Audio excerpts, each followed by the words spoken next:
So I said to him, I said, listen, we got to get in the car to go to the game. You can't go to the game without shoes on. So you decide. Either you put shoes on and we can go to the game, or no shoes and we stay home. He goes, Dad, I want to go to the game. Put your shoes on. No. My first thought is, why did I have sex with your mother? Ever. Ever. My second thought was I should have slept with her sister. She can't have kids, man. And she's got a bigger rack. It's just a whole bunch of benefit there. You can't tell me at this point in the show that surprised you.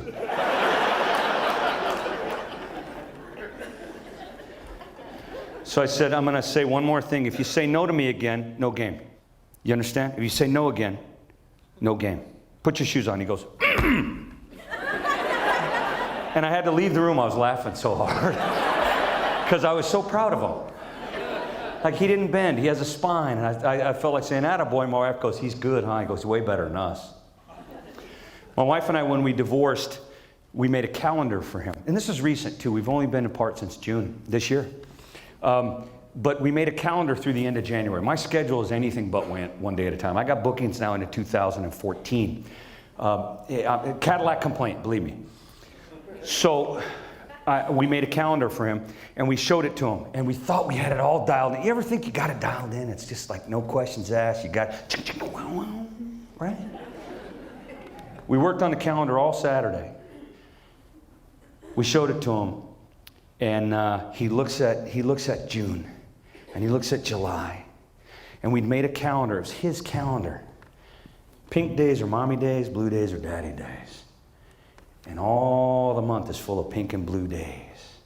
He looks at it and goes, what color is all three of us day? I know. Never saw it coming. I looked at Julie and she goes,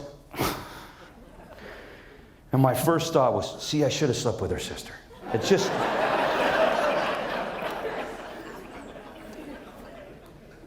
So I said to him, I said, every day's a Grayson day. We didn't need to make a special color. Every day's your day. We're Team Grayson. He goes, Dad, how about Team Rhino?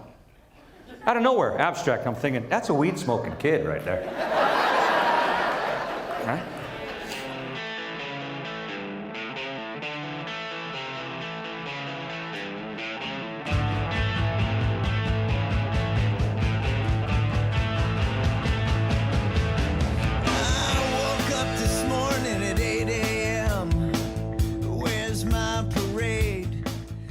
You know, at one point, that was painful to watch that piece for me. I know it was funny and it was delivered with a lot of ha-ha and upbeat, but to get there, painful. One of the people who helped me through that pain and that process was Jerry Moe, our guest today, director, founder, the children's program at the Betty Ford Center. Jerry Moe. Now, Hazelden is his boss, but our guest today really has no equal. Jerry Moe, friend of mine. Family. Everybody has one. A lot of us came from one. Some of us have made another one or survived another one. Our conversation today is going to be about that dynamic, the struggles. Why do we get the idea that if we're upset with family, it's not going well? Where does that come from, that struggle means I'm not doing it right? What if I learn how to do it right from the struggle? You ever notice how ass backwards we are sometimes?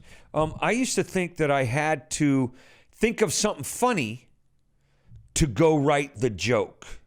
You know how good I am at my job now? No offense to anybody who maybe thinks that that's arrogant. I'm not pushing you and telling you about me, but you can think about this too. Now, if I want to, I can write a joke by finding something funny.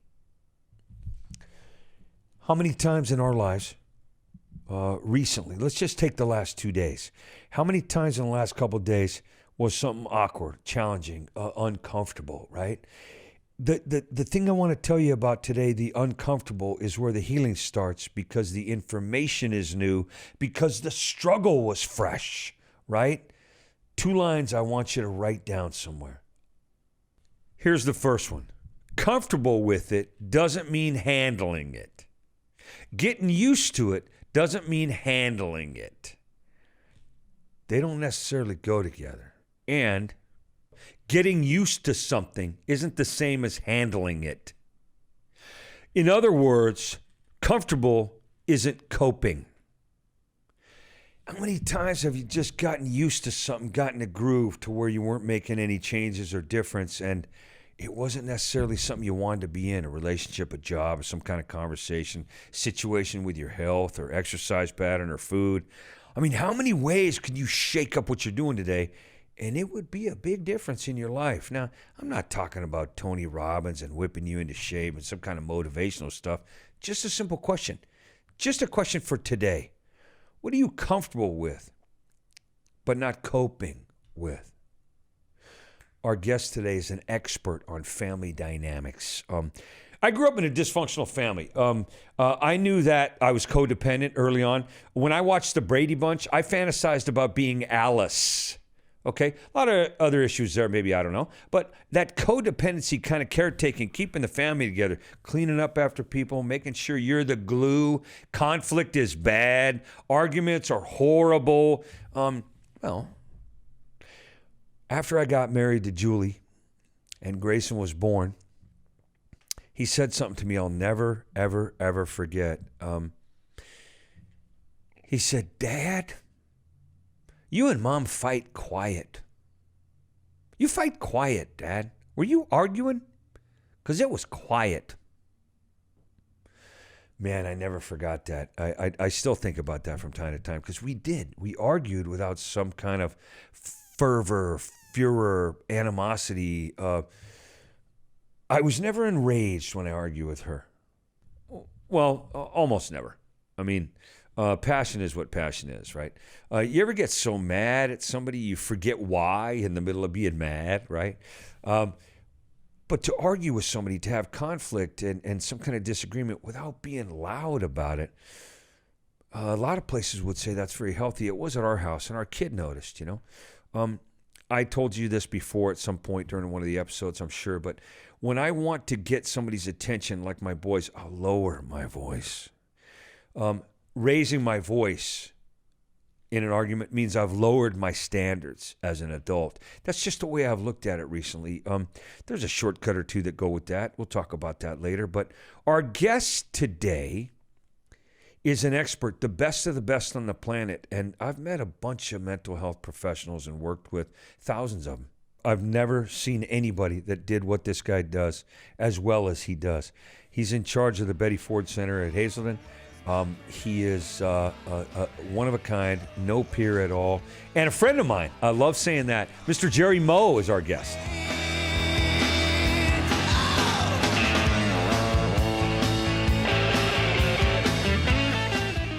Ladies and gentlemen, one of the pleasures I have of doing the Mark Lundholm Show is that I get a say in who we talk to. Every once in a while, a guest is handed to me. This one I chose personally because this guy means a lot to me. I respect him. I love him. He's helped me personally, my family, and we'll find out why he's so good at what he does that everybody who needs help in that direction goes to this one guy. Jerry Moe, how are you? Oh, Mark, what a gift and blessing to be with you this afternoon. Thanks for the opportunity. It's good to see you. You're welcome. It's good to see you too. I know that we text once in a while, and you have quite the busy kind of landscape to navigate every day. Tell the people what you do. I'm a children and family therapist, and I've spent, hard to believe, I've spent over 4 decades working in the treatment field. I know, that's unbelievable. Yeah. Well, and rightly so. How they haven't got written of me sooner, I don't know. But my focus is 7 to 12-year-olds, so boys and girls growing up in families that have been hurt by addiction. And not just the boys and girls, but the parents, the grandparents. And how can we begin to change that family legacy?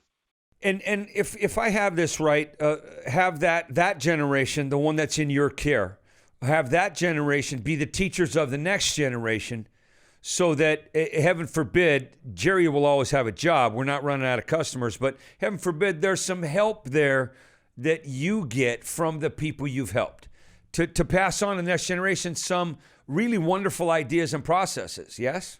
Oh, most definitely. And what's fascinating, and it just makes me scratch my head sometimes, Mark, is that some of the staff that I have through the years, were actually boys and girls that went through the children's program when they were little, went to school, got a degree, and came back. And, they're that future generation that's going to take this all to new heights. Satisfying for you as a teacher and healer? Oh, most definitely. I stop sometimes, Mark, and say, first of all, I am so incredibly blessed. But then the second thing is, where in the world has the time gone? Yeah. And if we have our head down into a task, I know that, listen, I'm not a clinician, but I get to do lots of groups. And I'm not there's a comedy element to the healing process. You and I have worked some similar conferences and spoken at or to a conference or group. And there's a 360-degree angles availability to healing and elements of self-care and parental information and lack of abuse and chemical substance abuse alternatives, all that stuff that you're an expert at. And I don't use that term lightly, but I know you because you've helped my family specifically. And on the road, I will tell people, hey, best children's program on the planet, Betty Ford Center, Jerry Moe. Jerry Moe, Betty Ford Center. Very few facilities will build an entire wing or a bunch of buildings for a particular individual and his prowess. Is that saying too much? Did I lay it on too thick? Everything I wrote for you. Thank you so much. Almost to the sentence. So not true. Yeah. As you say that, here at the Betty Ford Center, it was really Mrs. Ford. Mrs. Ford had this vision that if you don't work with the whole family, you have this missed opportunity. And so she was the guiding light that made sure that the children's program would never get short shrift in terms of all of the clinical programs that are available here at the Betty Ford Center. And you were there at that time. You've been there that long. Oh, I thank goodness, looking back, but I got to here at Betty Ford, and I'm actually in my office today, Mark. I'm right here on campus working away with our patients during this pandemic. But, I got here in 1998, so there were about 10 years of being able to interface with Mrs. Ford. And what most people don't realize is that she was so hands-on. I mean, she would lecture. You could call her and say, Mrs. Ford, we've got someone who's addicted to prescription drugs, a housewife from Topeka. Could you come in? Oh, I'll come in tomorrow after lunch. I'll meet with her. I would meet with Mrs. Ford, and she'd want to know everything that was going on in the children's program. Yeah, and there's a difference between a micromanager and that easily accessible boss, right? Those are two very different creatures, yes? Oh, very different creatures. And Mrs. Ford would, we'd sit, and she said, so what's going on with the children's program? And always offer ideas. But Mrs. Ford was really wise in hiring people who really knew what they were doing in their various disciplines to make it a really quality program throughout. Well, God bless her. She was, I hope this doesn't argue your point, but in 1995, she allowed me to be the first non-alum to ever perform at the Betty Ford Center Alumni Reunion. 1995, I was about 7 years sober, and I was petrified because I'm looking down at table one, and there's Gerald, and there's Mrs., and there's John Boop, who gave me a little bit of a lecture before we started, and all those people like family, like your family, and yet afterwards, after the show, somebody, you know how they had that receiving line after the show? There's one receiving line for Betty, one for Gerald, right? And there's 150 people, 200 people in each line. And there's Secret Service all over the place, make sure Gerald doesn't fall, that kind of stuff, right? And somebody took me up to the front of the line, and she said, oh, would you like a picture with my husband and I? And I said, do you think we need him? And she laughed hard. And so there's a picture right now that I have at my home of just Mrs. Ford and me. And that was a really, I went back to work for her maybe 4 or 5 times after that. Sure. But because she was a mother and a wife and a woman first. She was, to me, the first president's wife that wasn't a princess on a pedestal. Yeah. And because of that, she she hired people like you who are human. I mean, I know. Listen, I'm not overplaying this. I know, but if you're out there in the real world, and you have a family problem, you have a children's issue with addiction, substance abuse, trauma, mental health, any kind of parallel process of painful for your family, the children's program at Betty Ford Center is the place to go. People have modeled themselves after you, and Jerry Moe would be the Dale Carnegie of working with people, or the Bill Gates of computer science, right? Is that too much? Yeah. I mean, you won't say that, but can I say that? Yeah, but let me say one other thing about Mrs. Ford. I don't want to lose this. This is that humble that I told you about, people. This is Jerry Moe. Go ahead. When I would walk across campus with Mrs. Ford, when people would get the word that she was here, and I'd walk across campus, the number of people that would run up to her, all over the place. Oh, Mrs. Ford, thank you for speaking out. You saved my life. Mrs. Ford, I could never have done this without your inspiration. She would look at each person, Mark, and she'd say, no, I didn't save your life. You are saving your life. Maybe I helped open the door just a little bit. So her humility and her grace, extraordinary.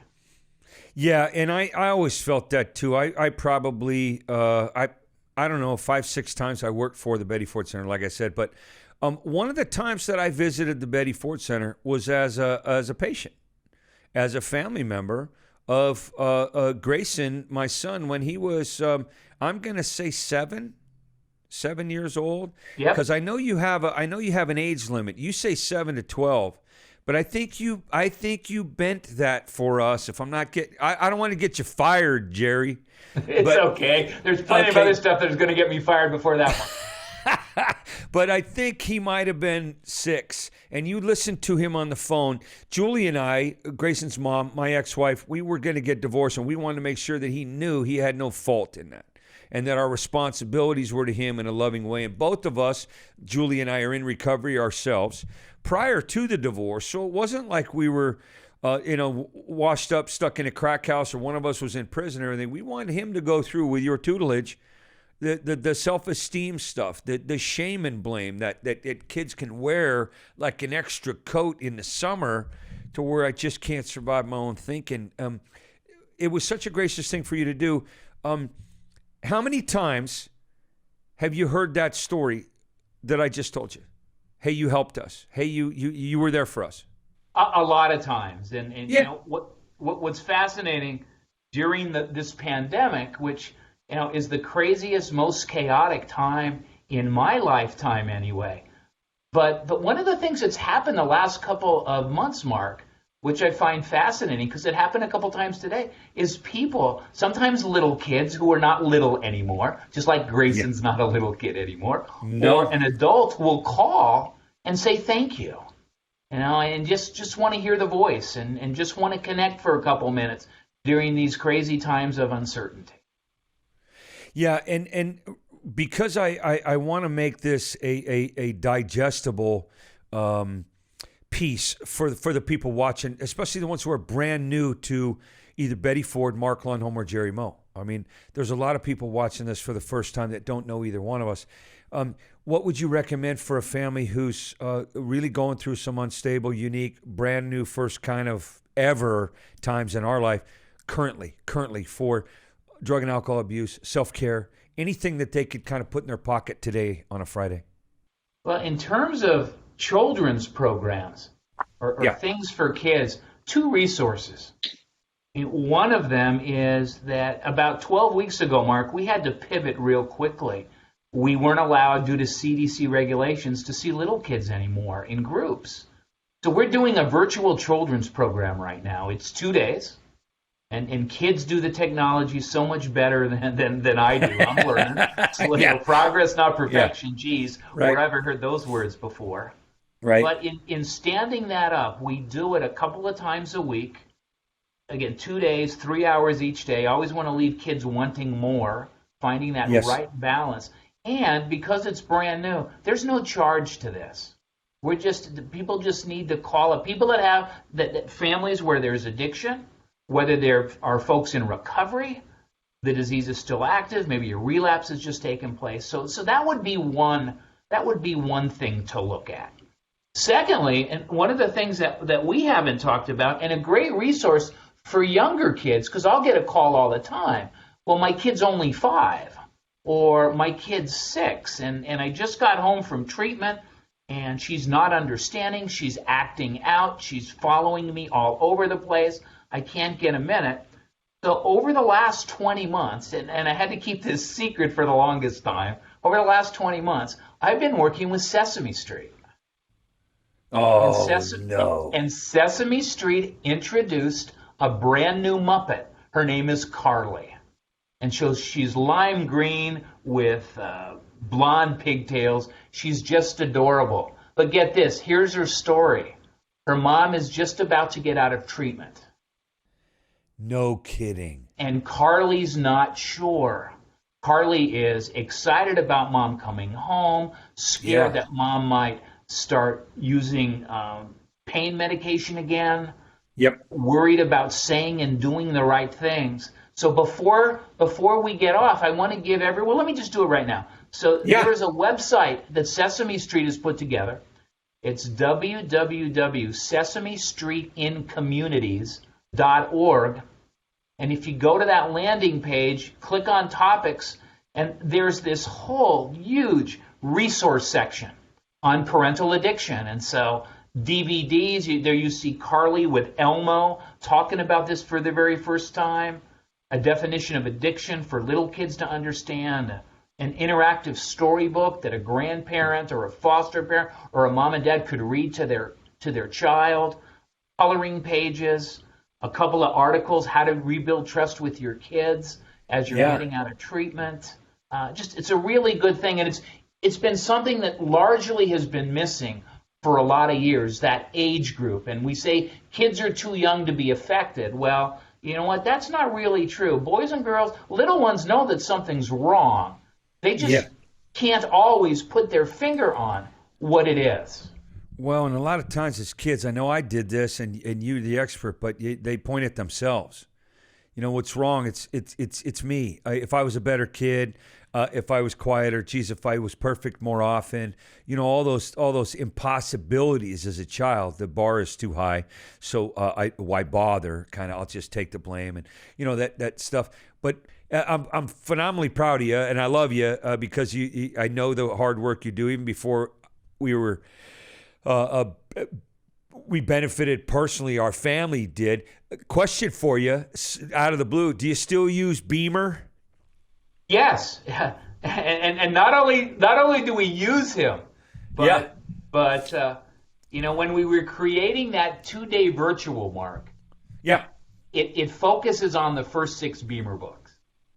Good, because that was invaluable. Engaged. Yeah, that was invaluable they love to us. Those books, and you know, it's funny. We were doing a program earlier this week, and you know, going back to when I was a young man, you know, every one of those books is kind of like the TV show Dallas, where they always would leave you on a cliffhanger, especially the last episode of the season.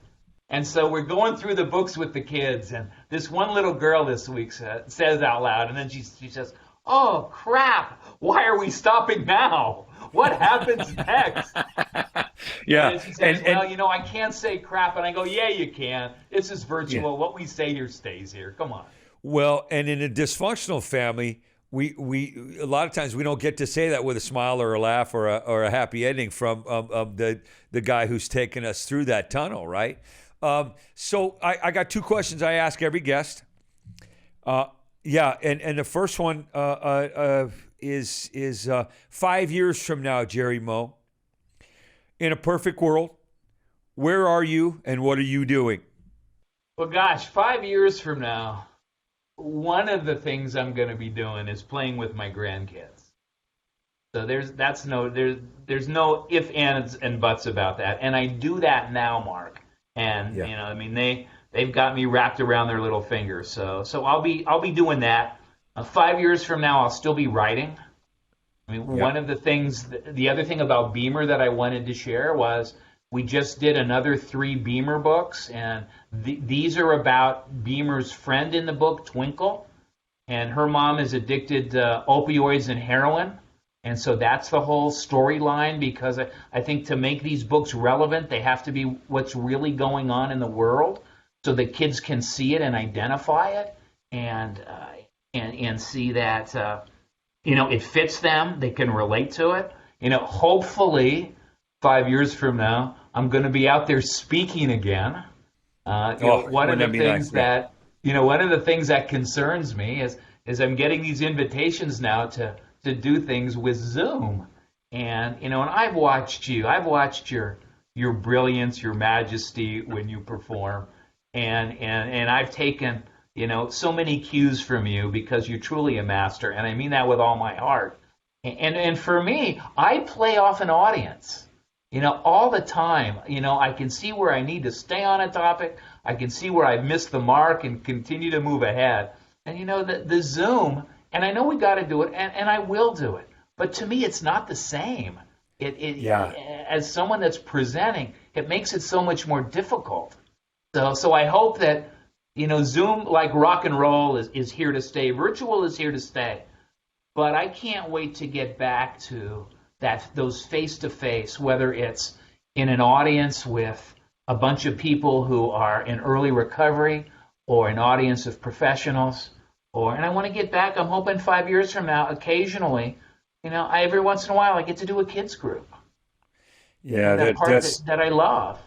That's the feet on the floor, eyeball to eyeball, same room. There's an entity in there that's just so full, and it's hard to do it without. It's like handcuffing us as performers or professionals or that thing we love to do. Second question, shameless plug for Jerry Moe, Betty Ford, Beamer, anybody, go. No boundaries. That's one of the reasons we do this show. Get some, Jerry. What do you got? So during these crazy times in the pandemic, when the world is turned upside down, where people are turning to substances all over the place, where addiction runs rampant in isolation and in shame, where relapse is taking place, there's so many little boys and girls that need help right now. I mean, I was one of those kids when I was a little kid. But you know what? I got to go to school 5 days a week, and school was like a respite for me. School was a place where I could sit, and I knew that I was safe as long as I followed a couple of rules. And I could go, I'd play sports, and when I got between the lines, that's where it was okay to be angry and be aggressive. And I got points for that. I was involved in different kind of clubs where there were social aspects, where I felt like I belonged, where I felt like I could connect, where I wasn't just by myself. Little kids don't have that today. There's way too many boys and girls today, 24/7, living with active addiction, with parents who are scared because they're not working, parents that are scared because they don't have money, scared about their grandparents. I had a little boy tell me on the phone just last week, Mark. He says, I don't know, Jerry Moe, what I'm more scared of, my dad dying of an overdose or my dad dying of the pandemic, because he's going out and he's not wearing a mask. And it scares the bejeebers out of me. So while all this is going on, I want you to just keep in mind that a resource that you can have is the children's program at the Betty Ford Center. And whether your little ones ever do a virtual program with us, call me. Let's talk. If I can ever be of service to you and answer your questions and give you just a little bit of hope. And so we can have a little bit of connection, because that's how people heal. We heal when we're connected. So please reach out and give me a holler. Let's talk. Absolutely fantastic. I can't even tell you how overwhelmed I am with the plug there, because it's typical Jerry Moe. It's about the kids, not Jerry. Listen, I thank you for being with us today. People can catch more Jerry Moe and Mark on the Extra Time. Subscribers to the Mark Lundholm Show get bonus footage, more of Mark, more of Jerry, in depth. We're going to add that to the stuff they can get on the subscriber package. Right now, I just want to say from the bottom of my heart, thanks for the work you've done for me. Thanks for the work we just did. I know that we'll be plugging you and pushing for you and praying along the way, Jerry Moe. You're my friend. Thank you very much. God bless you, Mark Lundholm. I love you. Back at you. I love you back. We'll see you. Ladies and gentlemen, that is a hero. I'm running hot, and I'm giving all that I got. Where's my parade? I went to work. Wow. Did you see why he was excited, right? Yeah. How many facets of our lives don't include children? I'm going to challenge you to think about that one for a while. What we did today was significant. I hope you check out the resources that were mentioned during this show. All of them. Check them all out.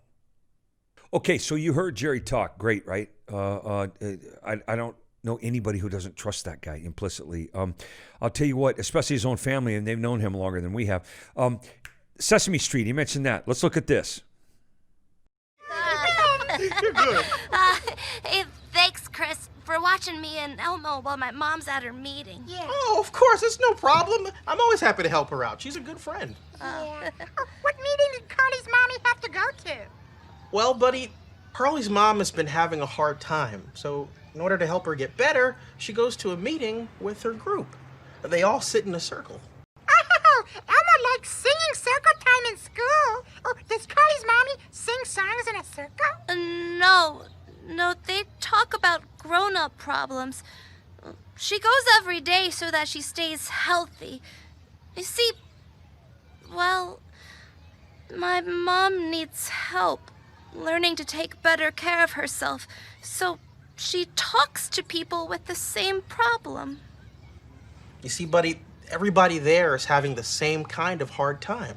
So, they talk with each other about it. Oh, well, when Elmo talks about a problem that Elmo's having, it helps Elmo feel better. Well, me too. And so I go to a special kids-only meeting.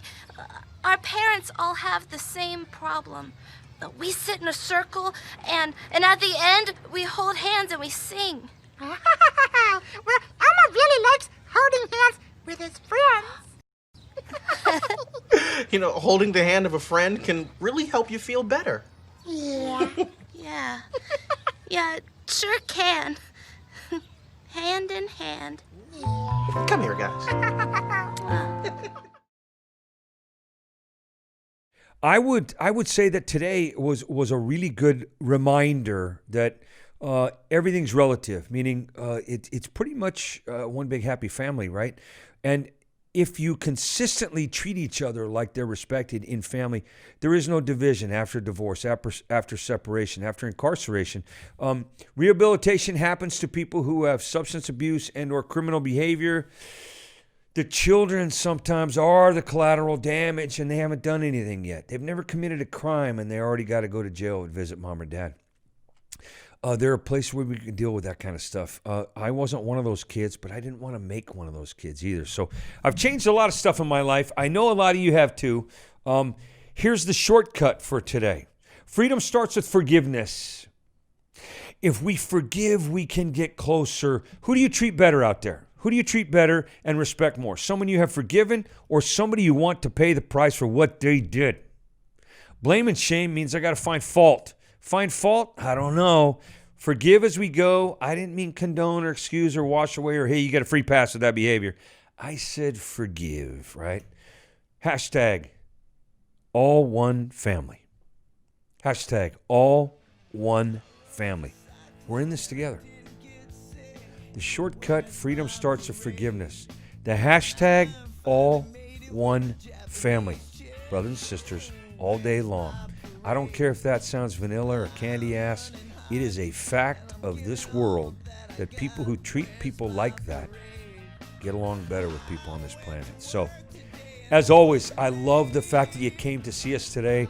Thanks for subscribing. I hope you keep coming back to the Mark Lundholm Show on YouTube, on Wholehearted.org, and hashtag be first. We always use this one. Hashtag be first. Out there, peace, forgiveness, kindness, patience, leadership. If you don't see some, be some.